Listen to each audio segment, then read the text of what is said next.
Et l'idée qu'on a voulu développer dans les talents cachés de votre cerveau au travail, c'était de ne pas culpabiliser déjà, parce que c'est très difficile de changer un comportement. Euh, c'est très difficile parce que on a une histoire, on a une éducation, on a des habitudes, euh, qu'il y a quelque chose dans le cerveau qui s'appelle l'habituation aussi. Donc on est habitué à faire les choses d'une certaine manière et rompre ce circuit d'habitude n'est pas évident.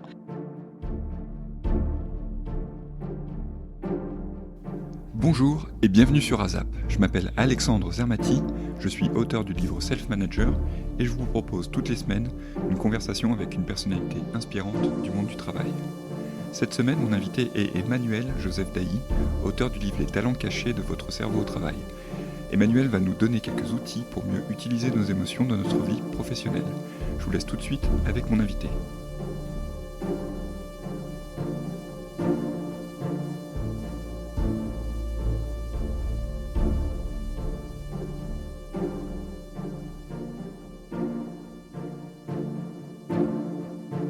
Je suis Emmanuel Joseph Dailly. D'un point de vue assez professionnel, j'ai différentes activités. Je suis directrice du lab recherche et prospective au sein du groupe de conseil Juliet Serwen. Et puis, je suis également chargée d'enseignement dans plusieurs grandes écoles et j'ai des activités de publication à la fois de livres et de chroniques pour la presse et également une activité de coaching pour les particuliers. Je viens de coécrire un livre avec Bernard Anselem qui s'appelle Les talents cachés de votre cerveau au travail, les neurosciences pour cultiver votre intelligence émotionnelle, prendre les bonnes décisions et gérer votre énergie.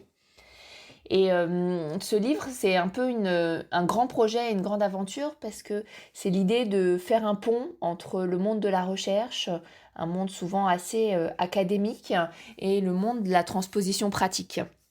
Donc l'idée, c'était de cibler un très grand public et de pouvoir être très pratico-pratique dans notre approche pour que la connaissance de notre cerveau et de notre activité cérébrale puisse servir à tout un chacun dans un monde d'entreprise et d'organisation.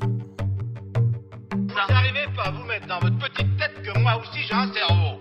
Et un cerveau qui est capable de raisonner, de réfléchir et de formuler des propositions et des appréciations.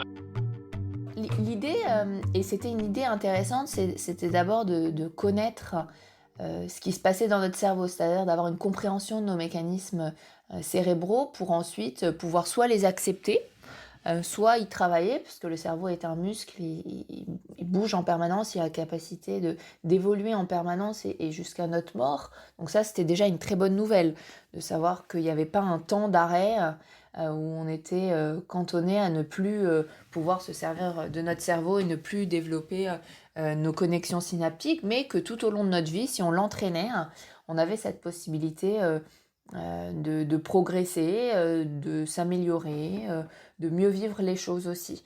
On a choisi d'avoir une approche par grande fonction cérébrale et de s'appuyer sur les recherches les plus récentes sur ces sujets-là, à la fois sur nos émotions, parce qu'elles pilotent tout, nos émotions, donc elles arrivent en premier dans notre cerveau et, euh, et elles influencent tout le reste. Donc on a choisi vraiment de les mettre en tête de pont du bateau parce que c'est l'émotion qui permet de prendre la décision, c'est l'émotion qui permet de gérer notre engagement par rapport aux choses, notre énergie, notre résistance au stress, notre rapport à l'autre, notre intelligence collective, qui sont les grands chapitres qu'on va développer par la suite. Et bien sûr, on cherchait vraiment à avoir une transposition pratique, donc à le relier à des événements pratico-pratiques de l'entreprise, tels que comment se prennent les décisions, comment est-ce qu'on s'appuie sur notre intuition, ou bien au contraire une décision réfléchie cartésienne, par où passe le circuit de la motivation qui nous fait nous mettre en action dans les choses, comment est-ce qu'on gère au quotidien un stress qui est de plus en plus présent dans les organisations, et puis comment est-ce qu'on collabore mieux aussi avec les autres et à la fois dans notre relation à l'autre et puis pour créer ensemble. Comment se prennent les décisions et puis comment est-ce qu'on collabore mieux aussi avec les autres à la fois dans notre relation à l'autre et puis pour créer ensemble. Mon co-auteur Bernard avait publié déjà 2 livres sur les neurosciences de l'émotion. C'est un sujet qui nous parlait beaucoup. D'une part parce que dans le monde de l'entreprise, l'émotion, on en parle peu, même si ça commence à arriver. Il y a de plus en plus de demandes du monde de l'entreprise de travailler sur l'intelligence émotionnelle, sur l'intelligence des émotions au sens large, pour pouvoir aussi muscler en quelque sorte les lignes managériales à cette sensibilité-là. Qui s'acquiert aussi, c'est quelque chose on a un potentiel peut-être dans l'inné à la naissance, mais c'est quelque chose qu'on peut largement développer tout au long de notre vie, cette intelligence émotionnelle, qui requiert à la fois une intelligence de soi et une intelligence des autres. Et en entreprise, ça arrive de plus en plus rapidement maintenant, puisqu'on s'aperçoit que l'émotion va être un préalable à tout le reste. Donc à une bonne coopération évidemment, mais aussi à de bonnes prises de décision. Et ça arrive notamment en force avec l'intelligence artificielle, puisque l'intelligence artificielle est pour l'instant dénuée d'émotions, et ça lui fait parfois prendre des décisions plus pertinentes que les hommes. Je pense par exemple aux salles de marché, qui se sont dotées il y a quelque temps déjà de robots pour passer des ordres sur les floors, donc sur les salles dans lesquelles on passe les ordres de commande. Et du coup, ça met de côté toute la partie émotionnelle que les traders peuvent avoir dans leur prise de décision. C'est quelque chose d'assez intéressant d'y travailler pour le monde de demain en tout cas. Le monde de demain autour de l'intelligence artificielle nous pousse à nous intéresser à ces mécanismes cérébraux. Moi, ça a été une partie de mon intérêt qui s'est porté sur ça parce que l'intelligence artificielle fait déjà partie du monde d'aujourd'hui, elle fera encore plus partie du monde de demain, et on ne peut pas se dire qu'on va continuer de fonctionner ainsi alors que la machine va remplacer tout un tas de compétences jusque-là humaines. Et pour la bonne cause, parce que ça veut dire que l'humain, lui, va devoir développer d'autres choses que la machine, pour l'instant, ne peut pas développer.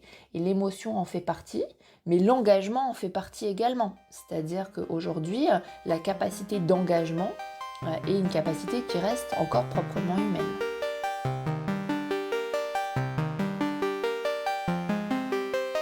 La capacité d'engagement est une capacité qui reste encore proprement humaine.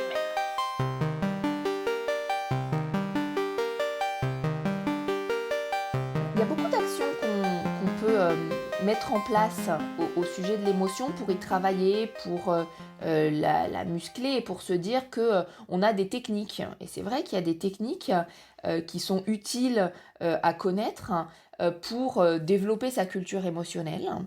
Il y a une culture, par exemple, de la réévaluation cognitive qui est assez intéressante. La réévaluation cognitive, c'est la manière dont on peut voir les choses différemment. Ça nous permet de gérer des situations de manière différente, via un autre angle, aussi de travailler sur les transformations. Et dans la crise qu'on vit aujourd'hui, la réévaluation cognitive, c'est quelque chose d'assez intéressant, cette manière de voir les choses sous un autre prisme. On peut aussi essayer de travailler sur ce qu'on appelle les ruminations émotionnelles. Tu sais, cette pensée qui reste en nous et qu'on n'arrive pas à sortir de notre esprit au travers de différentes techniques, et ça peut être des techniques qui sont plus ou moins négatives. En technique négative, on va penser par exemple à la suppression expressive, c'est-à-dire se dire bon je chasse complètement cette pensée, elle disparaît et je fais comme si elle n'existait pas. Ça, c'est une technique qu'on emploie souvent et qu'on emploie souvent dans le monde de l'entreprise. On essaye de mettre à la porte nos émotions et on voit que ça marche peu, que parfois ça marche sur le court terme mais pas sur le long terme. Et dans les techniques qui marchent beaucoup plus, on a la recherche de bénéfices par exemple. C'est-à-dire se dire que nous sommes à la base des mammifères et donc on fonctionne avec un circuit qui est le circuit de la récompense qui est particulièrement présent dans nos actions. Nous cherchons des récompenses dans ce que nous mettons en place et donc la recherche de bénéfices est particulièrement intéressante dans la gestion de l'émotion. C'est de se dire quel bénéfice je tire de cette situation. Qu'est-ce qu'il y a de positif dans cette situation ? Qu'est-ce que je vais pouvoir en tirer ? Qu'est-ce qui n'était pas prévu et que je vais gagner dans cette situation ? Puis bien sûr, il y a tout ce qui est lien social, qui est très important dans la gestion de l'émotion. Ça peut être l'échange, le support, la discussion, et aussi l'expression d'un besoin en lien avec son émotion. C'est de se dire pourquoi cette émotion vient à moi ? pourquoi elle arrive dans mon corps, qu'est-ce qu'elle exprime? Est-ce qu'elle exprime une peur? Est-ce qu'elle exprime un besoin non assouvi? Est-ce qu'elle exprime une inquiétude? Qu'est-ce que mon corps veut me dire quand il m'envoie cette émotion? Et on sait aujourd'hui qu'on ne peut rien faire contre une émotion qui arrive en nous, donc à notre cerveau. En revanche, on est responsable de ce qu'on en fait, donc de la manière dont on la transforme.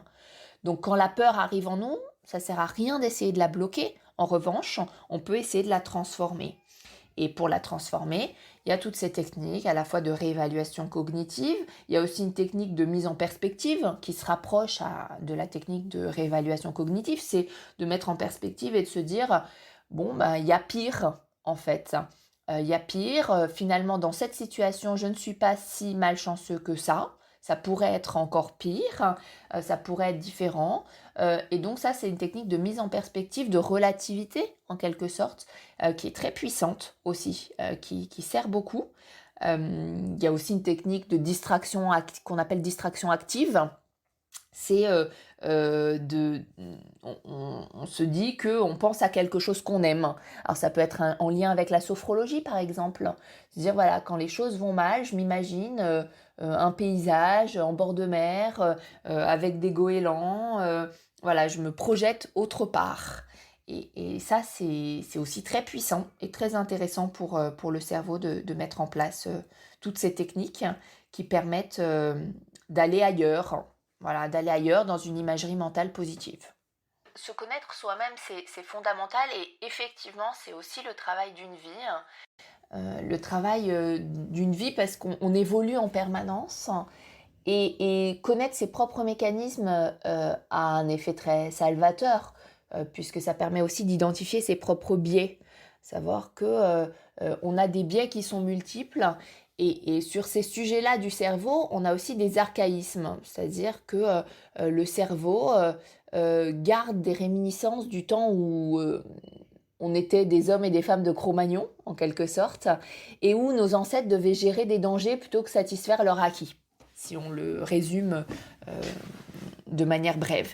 Et donc la sélection naturelle éliminait les hommes et les femmes les plus confiants, et du coup, aujourd'hui encore, notre cerveau a gardé un peu cette aptitude, mais du coup a plutôt une propension à voir les choses les plus dangereuses, les plus menaçantes qui pourraient nous arriver. Donc c'est une aptitude un peu constante de travailler sur une sérénité face à un environnement, de travailler sur soi, parce que parfois notre cerveau joue contre nous. Donc c'est une aptitude un peu constante de travailler sur une sérénité face à un environnement, de travailler sur soi, parce que parfois notre cerveau joue contre nous.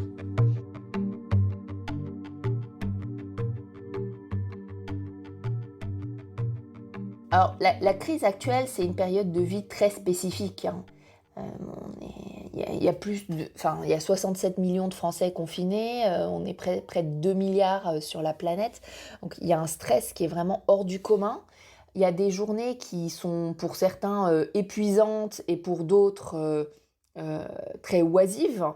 Donc il y a une grande disparité finalement et un grand fossé qui est en train de se créer entre les quotidiens des uns et des autres. Et évidemment, notre cerveau est en mode adaptatif. Donc on est plus que jamais en neuroplasticité cérébrale quand on pense que y a des parents isolés qui télétravaillent et qui en même temps gèrent leurs enfants avec différents emplois du temps, l'école à la maison, la cuisine, le ménage, le linge, les courses, les prévisions financières à venir. On est dans quelque chose qui rompt les habitudes. Le cerveau est un organe qui aime bien avoir des habitudes. Pourquoi ? Parce que il a besoin de s'économiser. Il représente 25% de l'énergie corporelle de notre journée, alors qu'il pèse quelques grammes. Donc il cherche à s'économiser en permanence. Et pour s'économiser, il aime bien tout ce qui est mode automatique. Donc là, on n'est pas vraiment en mode automatique, puisque chaque jour, on s'adapte à la situation. On a maintenant un petit peu plus de visibilité sur les échéances, mais on est complètement dans le flou sur ce qui va se passer, comment ça va reprendre, à quel rythme et même à quelle date. Donc, on est dans ce flou cette opacité de projection qui est très difficile à vivre pour notre cerveau. Le cerveau, un des critères numéro 1 d'engagement pour les collaborateurs, c'est de pouvoir se projeter dans le futur, dans une organisation. Donc quand on sait que le cerveau aime se projeter dans le futur, c'est très difficile pour lui cette période actuelle. Donc oui, il s'adapte comme il peut à l'incertitude, au questionnement, et surtout il y a un véritable enjeu en ce moment, je pense, outre les enjeux un peu classiques, évidemment de management à distance, d'animation de collectif, qu'on peut entendre sur les enjeux organisationnels, il y a un véritable enjeu, je pense, autour de la capacité attentionnelle et notre gestion de l'énergie. Parce que les journées sont souvent très longues, très multiples, et nos frontières deviennent très poreuses. C'est la première fois qu'on voit autant les environnements des gens, leurs enfants sur la vidéo, qu'on est autant transposé dans la vie intime des gens. Et là, elle est véritablement intime, a fortiori, parce que tout le cercle familial est en présence au même endroit, souvent dans des endroits qui mélangent les espaces. Donc ce mélange public-privé est complètement inédit et pour notre cerveau est parfois un peu compliqué aussi parce qu'on a eu parfois l'habitude de segmenter complètement nos environnements et que là tout explose et d'un coup.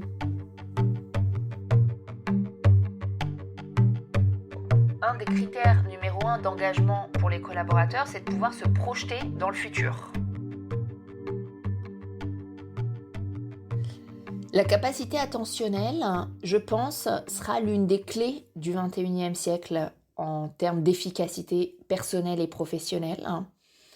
Quand on cherche à avoir plusieurs vies au sein d'une même journée, comme c'est souvent notre cas à tous, et moi d'un point de vue personnel, c'est ça qui m'a amené à m'intéresser à ces sujets, c'est que j'ai toujours eu plusieurs vies au sein d'une même journée. Et du coup, il fallait bien trouver un moyen de gérer ces différentes vies, ces différentes activités. On va être obligé de travailler sur notre capacité attentionnelle.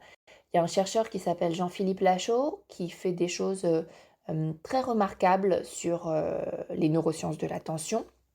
Il a créé aussi un programme qui s'appelle Atoll, qui est un programme d'éducation à l'attention à l'école, parce qu'il a constaté qu'on ne nous éduquait pas à l'attention. On nous éduquait à tout le reste, on nous reprochait souvent un manque d'attention dès tout petit à l'école, mais personne ne nous apprenait à faire attention. Or, notre cerveau, il aime ce mode automatique, mais le piège qu'il a aussi, c'est qu'il aime toutes les distractions. Donc il aime ce qui va briller, ce qui va faire du bruit, ce qui va détourner notre attention du sujet qu'on traite. Et la chose qui est la plus dangereuse encore aujourd'hui, c'est que les devices qu'on utilise, dès qu'on utilise quelque chose d'informatique, que ce soit un smartphone ou un ordinateur, il y a des milliers et des milliers d'algorithmes derrière qui captent ce qui retient notre attention et qui nous alimentent avec ce que Jean-Philippe Lachaud appelle les bonbons attentionnels. Et ces bonbons attentionnels, du coup, c'est plein de petites capsules qui vont retenir notre attention parce que oui, effectivement, si je vais sur des sites de foot ou du Stade de France, l'algorithme va assez vite comprendre que peut-être le foot m'intéresse, donc va me mettre des petites vidéos, des petits appels du pied qui vont facilement détourner mon attention quand je suis en train de faire une recherche très professionnelle sur Internet. Et ça, c'est quelque chose de très intéressant parce que ça fait le lien entre les capacités qu'on peut avoir dans notre cerveau à ramener notre attention au sujet principal et tout ce que notre environnement, dans la manière dont il évolue actuellement en lien avec l'intelligence artificielle, va avoir le pouvoir de faire. C'est-à-dire que la machine joue un peu contre nous avec ses bonbons attentionnels, justement. Et donc, il y a quelque chose, il y a plein de choses qu'on peut mettre en place. Parmi ces choses qu'on peut mettre en place, c'est l'idée, si je prends quelque chose d'imagé, c'est d'éviter de mélanger les brocolis avec le chocolat. On fait toujours attention à ce qu'on met dans notre corps, c'est-à-dire on fait attention à ce qu'on mange. Et on peut se dire qu'on va maintenant, et je reprends encore une image de Jean-Philippe Lachaud, faire attention à ce qu'on met dans notre tête aussi, c'est-à-dire éviter de tout mélanger. Et pour éviter de tout mélanger, bien sûr limiter les sollicitations. C'est-à-dire que par sollicitation, on entend pop-up d'email qui arrive et qui détourne notre attention. On a des micro-ruptures cognitives à chaque fois qu'on voit un pop-up arriver. C'est pareil pour WhatsApp, Instagram, Facebook, LinkedIn. On a sans arrêt des sollicitations qui viennent et qui nous alimentent. Donc, limiter ça quand on est en phase de concentration. Faire attention aussi à ce que j'appelle souvent les voleurs de temps.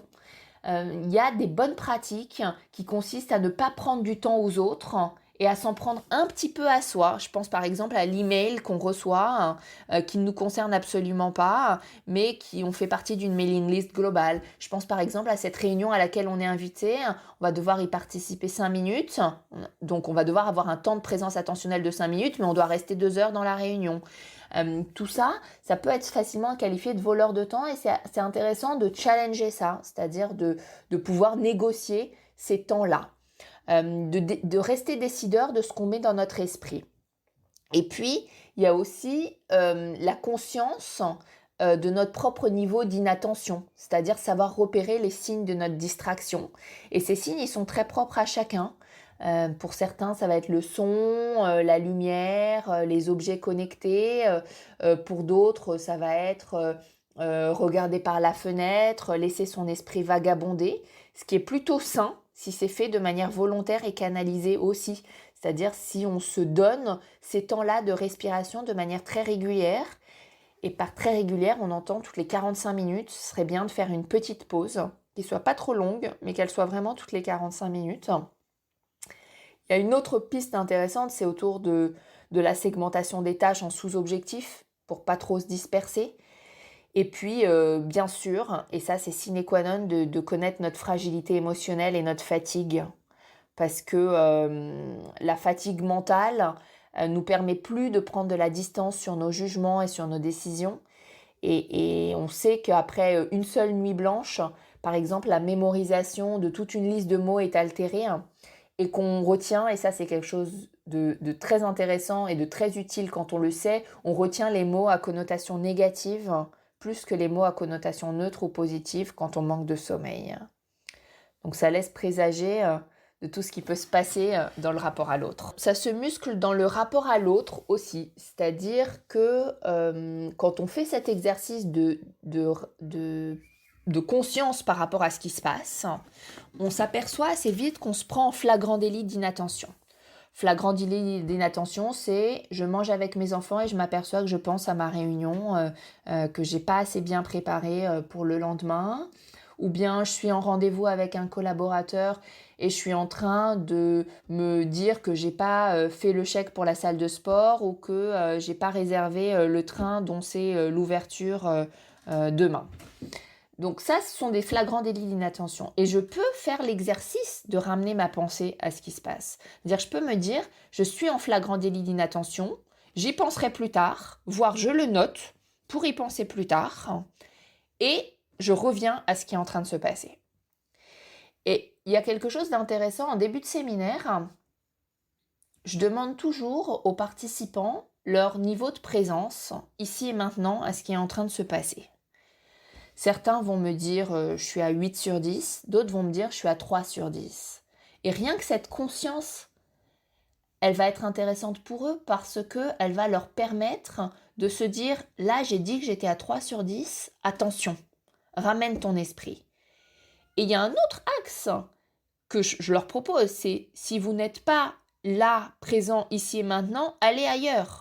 C'est-à-dire, si vous vous apercevez que vous êtes à 3 sur 10 parce que vous n'avez pas envoyé un mail, allez l'envoyer. Ça ne sert à rien de n'être ni ici ni là-bas. Et cet exercice de revenir à sa pensée principale et à son action du moment, c'est un exercice permanent qui peut avoir lieu 20 fois par jour. Et c'est comme ça qu'on muscle notre présence ici et maintenant.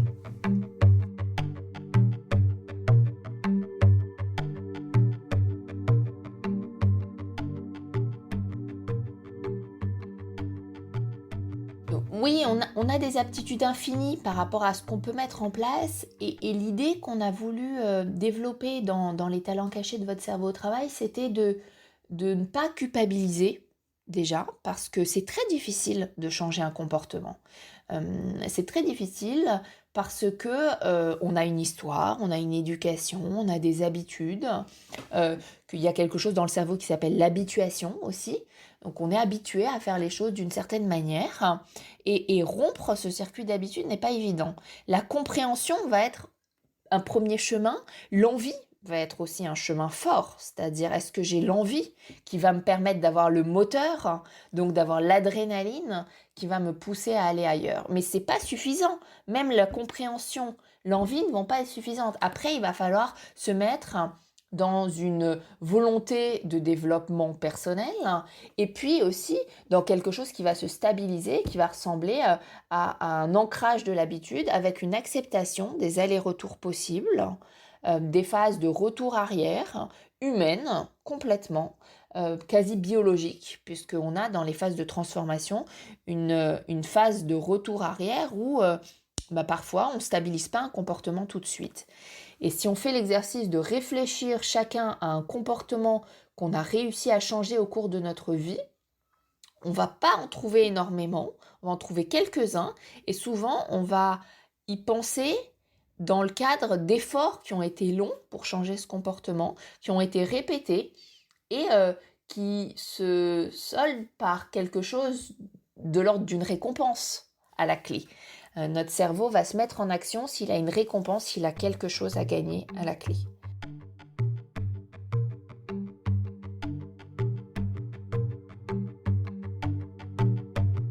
Notre cerveau va se mettre en action s'il a une récompense, s'il a quelque chose à gagner à la clé.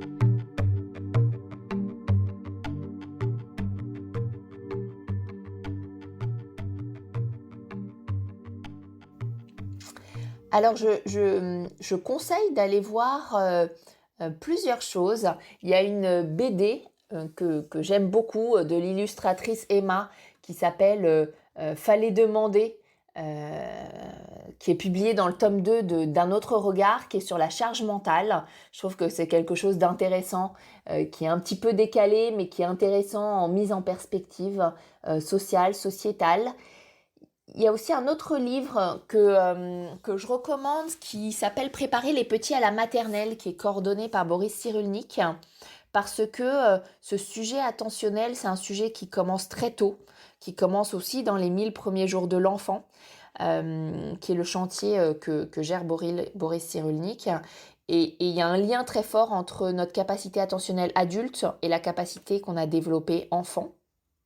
Et puis sur ces sujets-là, en lien avec la neurobiologie de l'attention, les travaux de Jean-Philippe Lachaud sont intéressants, notamment les petites bulles de l'attention, qui est l'un de ses derniers ouvrages, que je trouve très, très pertinent. Sur les neurosciences, il y a énormément de choses qui sortent, il y a des podcasts très intéressants également. Et l'idée, je pense, sur tous ces sujets-là, c'est de s'alimenter de manière curieuse et large, c'est-à-dire de rester ouvert à toute une série de choses et surtout de s'alimenter en permanence. Et c'est presque un devoir d'employabilité, c'est de se dire que chaque jour, on a 10-15 minutes consacré à apprendre des choses, à s'alimenter sur quelque chose. Sur des choses aussi diverses et variées que comment pousse une lentille, ou comment on construit un immeuble, ou bien la Sagrada Familia, peu importe, mais apprendre quelque chose pour mettre son cerveau en mouvement. C'est un petit peu le secret d'une longévité cérébrale.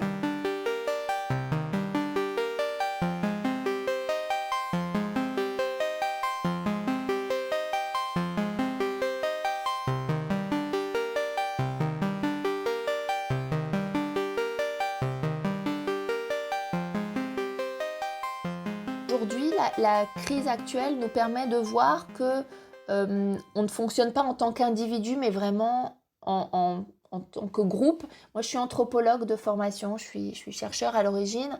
J'ai toujours voulu faire le lien entre quelque chose de conceptuel et quelque chose de pratico-pratique, et l'anthropologie est vraiment une discipline qui le permet.